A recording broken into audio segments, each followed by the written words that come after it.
Hello, hello. Welcome back to Homeroom MLS. Hey, we have an exciting project to dig into, and that is fixing and flipping a property. This is a lot of fun. Students get to be creative and redesign a house in a certain way, and we're going to use some design software to do it. Well, let's go check it out. So this project is right here. It's fix and flip a property. It's worth 20 points, and you'll see why as we're working. And then the guiding document for it is right here. So we start by just, introducing the students to what a fix and flip is. So you're going to buy a distressed property or a property that needs a little bit of renovation. You're going to put some money into it to do it, and then you're going to flip it or sell it for more. So in this case, if we bought it for $150,000, we put $50,000 in it and we sold it for $250,000. Hey, how much are we making? We're making about $50,000 on that fix and flip. And so, you can see that, hey, before maybe a basement looks like this, and then you put a little bit of money into it, and boom, you can really make that come to life. I give another example here. So the profit from this renovation maybe is $20,000.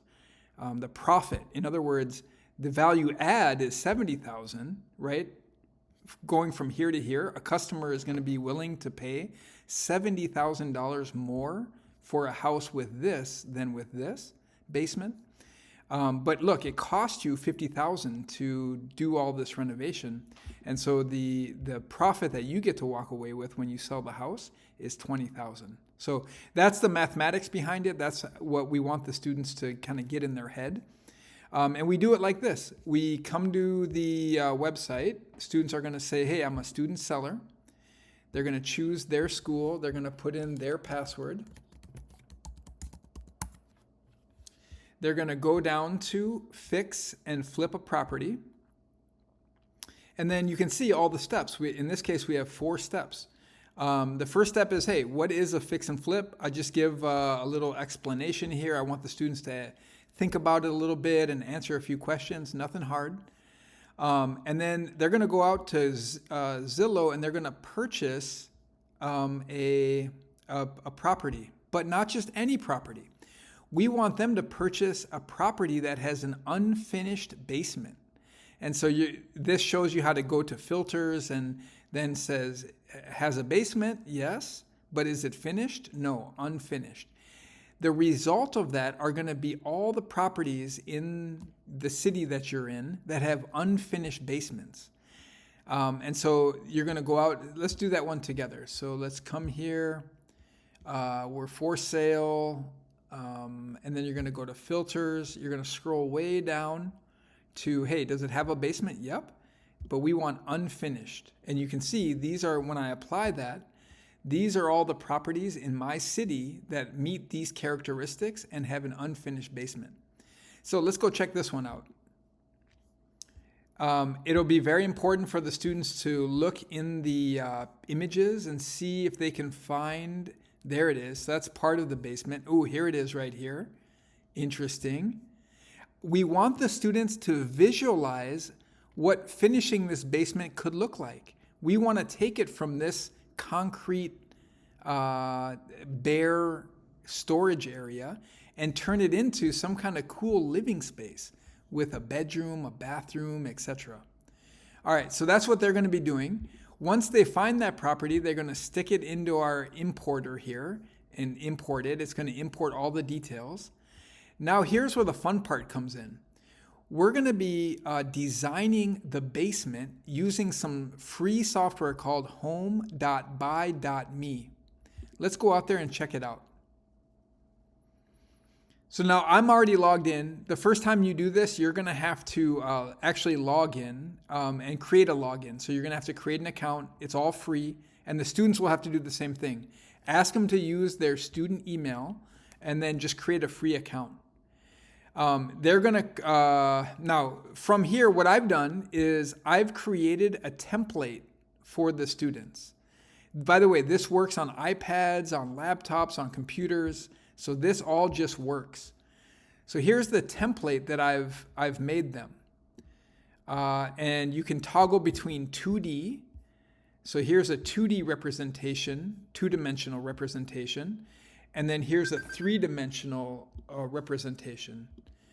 And then lastly, students can do a walkthrough, so they can see what it looks like if you actually lived and were walking around here, and they can toggle between them.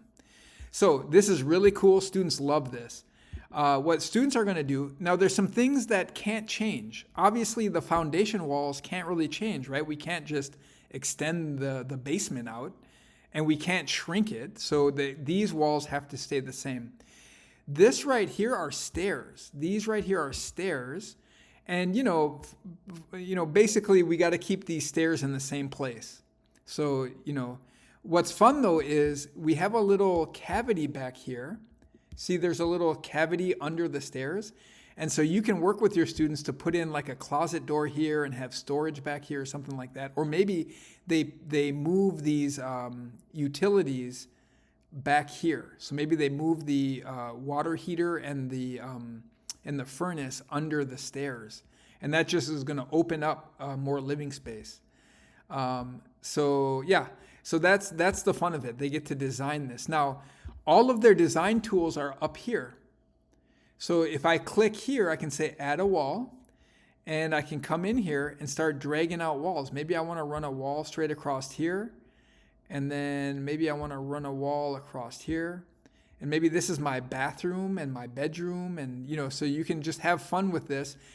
And if I like it, I hit validate. If I don't like it, I hit X. Let's say I like it. So what's going to happen next is, they're going to draw out all their walls, and then they're going to come into this one right here under build and furnish. So let's say they want to furnish, let's say a bed. So they can come in here and they can choose one of these beds, and they can decide where it's going to go. They can rotate it. So if they wanted it to be like that and up against the wall. So there it goes. They're going to find doors, I think, in here too, maybe. Yeah, so doors are going to be in here. So all you're going to do is put in door. And then they're going to scroll through and figure out what door they want. Maybe they want this kind of barn door situation, and they can place it right here.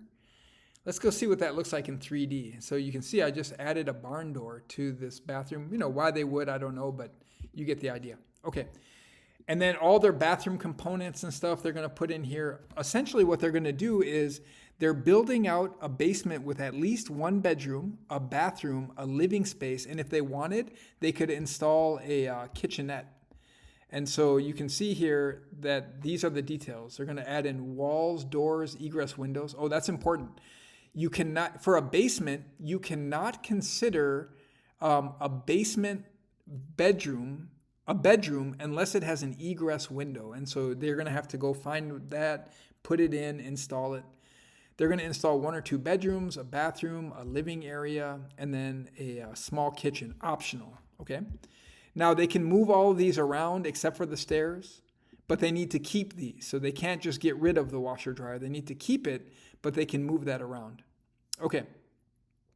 Once they get through their design, now they're going to come down here and we're going to do some mathematics on it. So let's go back and grab our listing here. I think it was this one. So I'm going to grab our listing URL. Let's go back. Yeah, so here's our listing URL. I'm going to grab that. I'm going to put it in here and I'm going to say import property. Again, it's just going to take a little bit to load. But while they're waiting, they can be saying, hey, how many bedrooms did I add? And maybe they added 1 bedroom. Now, I give the cost here. Typically, adding a bedroom is going to cost you about $8,000 in construction and contractor fees. Did they add a bathroom? Yeah. And that's going to cost you about $15,000. Did they add a living room? Yeah. Well, that's going to cost you about $14,000. And did they add a kitchen? And that's going to cost you about it. Let's say they didn't add a kitchen though. So now look, the total renovation cost of this property is $37,000. In other words, it took them $37,000 to add that 1 bedroom, living room, and a bathroom. They're going to click submit. And the software is going to run you some numbers. They're going to say, hey, the property price, the price of this property to buy it was $375. The price I need to break even is $465, essentially $465. In other words, if they buy the property for this, when they add the expenses in here and everything and closing costs and all of that, they're going to need to sell it for at least this to break even. So the question is, how much are they going to sell it for? Maybe they're going to sell it for, why won't this let me? Oh, I gotta fix this. There's some calculation error here, but obviously if the break-even price is $465,000, and we would want this to be higher, and there's just a glitch here. So, anyways, let's imagine that this was higher, like $480 or something. So $480. You're gonna click submit, and it's gonna give you the numbers. Now this is bad because look, we're selling it for under break even. Again, that's an error. I need to fix it. I will. But this gives them the cash that they're going to need to complete this entire project. So that includes closing costs and the renovation costs. The revenue from the sale. So that's how much they earned in revenue. And then the profit. Now, obviously, both of these are low because I'm having this error here.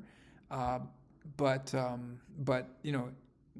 once I fix this, you're going to see that this, let's say it was 480, this would be like let's say a $20,000 profit on this. Okay, so once those numbers are in, then they're just going to present this property. So again, everything should be loaded in here. They're going to click, download presentation, and it's going to create that presentation for them, and then they can present that to the class, show their parents, etc. So again, the highlight of this project is them working in that design software, figuring and then designing that basement.